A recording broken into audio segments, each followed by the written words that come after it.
بسم اللہ الرحمن الرحیم رب یسر ولا تعسر وتمم بالخیر وبک نستعین۔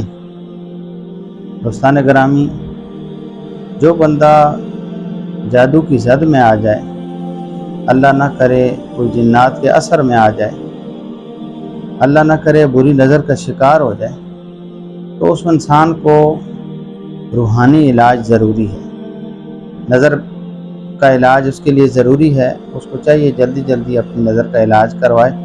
ڈاکٹر کے پاس یا میڈیکل علاج کرانے سے بہتر ہے اپنا روحانی علاج کریں۔ لیکن ایک بات ذہن میں رکھیں کہ جب انسان جادو کو توڑنے لگے گا تو جادو اپنا زور دکھائے گا، اور جادو کی مختلف کیٹیگریز ہیں۔ ایک ہلکا جادو ہے، ایک تھوڑا اس سے سخت ہے، ایک اس سے سخت ہے۔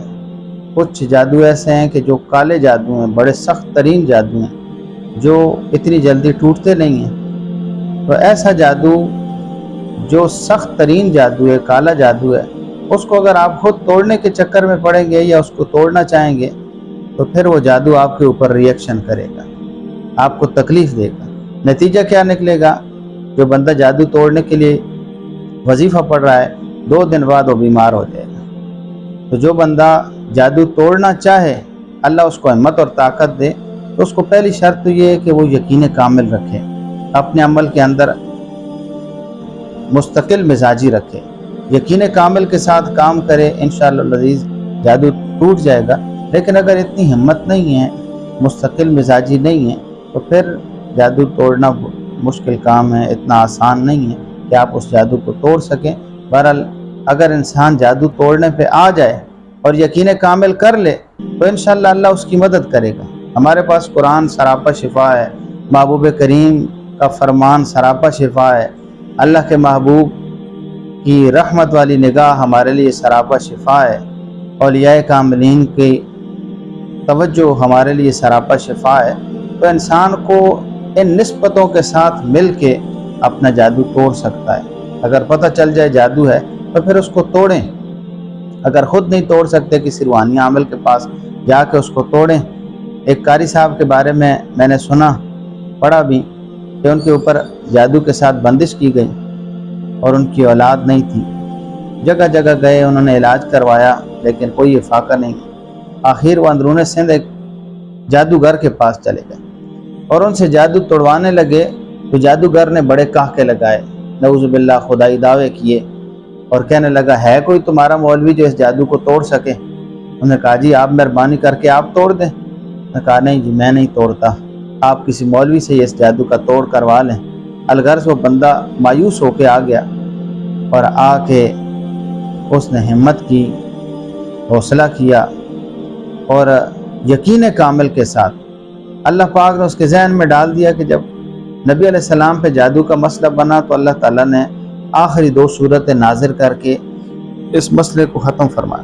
اس نے ارادہ کر لیا، مصمم ارادہ، کہ میں بھی اس کو توڑ کے رہوں گا۔ اپنی بیوی کو کہا کہ میں رات مسجد میں گزاروں گا، فکر نہیں کرنی۔ مسجد کے ایک کونے میں بیٹھ گیا، حصار باندھ کے قل اعوذ برب الفلق اور قل اعوذ برب الناس پڑھتا رہا۔ پڑھتے پڑھتے پڑھتے پڑھتے 7 دن گزر گئے۔ جب 7ویں رات آئی تو ایک خون کی بالٹی اس کے اوپر آ گئی۔ بڑا پریشان اٹھا، اپنے کپڑے دھوئے، مسجد کو صاف کیا، مسجد کو پاک کیا، گھر گیا تو گھر اب بیوی کے ساتھ بھی یہی معاملہ ہے، بیوی پریشان ہے، رو رہی ہے۔ اس نے اس کو چپ کرایا اور کہا مجھے یقین ہے کہ اللہ کے فضل سے اب ہمارا جادو ٹوٹ جائے گا۔ پھر مسجد میں آ کے پھر اس نے پڑھائی شروع کر دی، قل اعوذ برب الفلق قل اعوذ برب الناس پڑھتا رہا پڑھتا رہا۔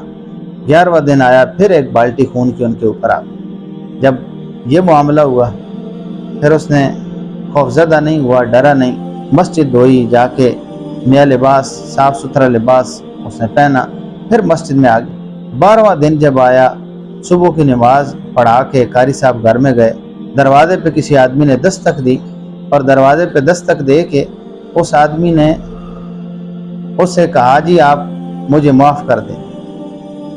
دروازہ کھلتے ہی وہ جادوگر پاؤں میں پڑ گیا، جی مجھے معاف کر دیں۔ میں کہا بھئی آپ نے قصور کیا کیا ہے؟ نہیں جی مجھے معاف کریں میں پھر بتاؤں گا۔ جی آپ نے قصور کیا کیا ہے، کیا مسئلہ ہے؟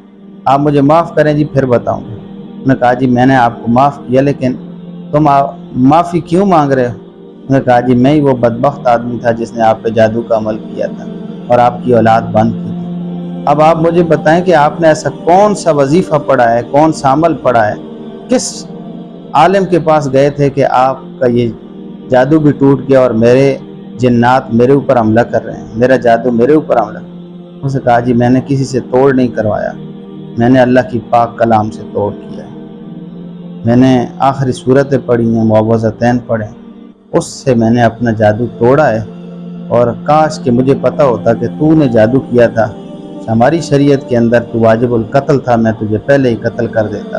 تو میرے دوست اگر ہمت ہے خود عمل کریں، خود جادو توڑیں، جنات کو بگائیں۔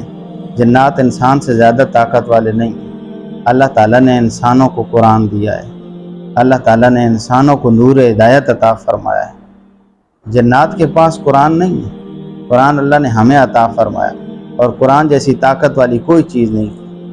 لو انزلنا هذا القرآن على جبل لرأيته خاشعا متصدعا من خشیۃ اللہ، اگر ہم قرآن پاک کو پہاڑوں پہ نازل کرتے تو پہاڑ بھی خشیت الہی کی وجہ سے ریزہ ریزہ ہو جاتے، پھٹ جاتے، ان کے اندر ہمت ہی نہ ہوتی کہ قرآن کو برداشت۔ کسی کے اندر ہمت ہے کہ قرآن برداشت کر سکے، لیکن مسئلہ یہ ہے کہ جادو کی نوعیت دیکھ کے اس کو توڑ لیں۔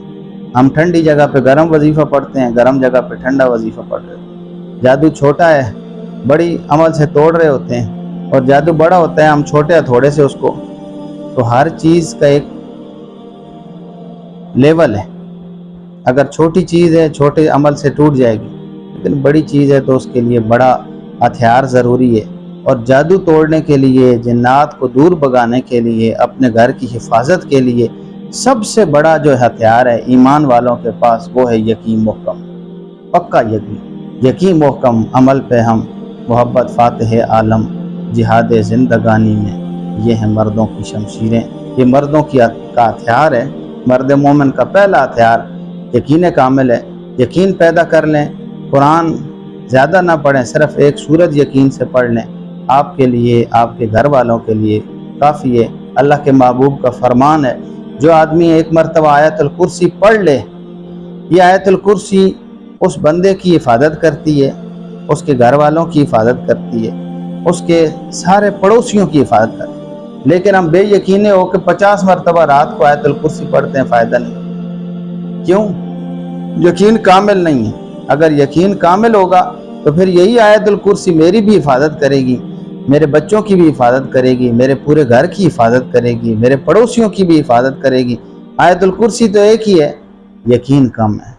اگر میرے اندر وہ یقین آ جائے جو اولیاء کاملین میں، بابا فرید الدین میں یقین ہے، جو حضور غوث الاعظم رضی اللہ تعالیٰ کے اندر یقین ہے، جو صحابہ کرام کے اندر یقین ہے، یہ قرآن ہمارے پاس وہی ہے، اس میں کوئی تبدیلی نہیں ہے، صرف یقین کی کمی ہے۔ اللہ تعالیٰ ہمیں یقین کامل عطا فرمائے۔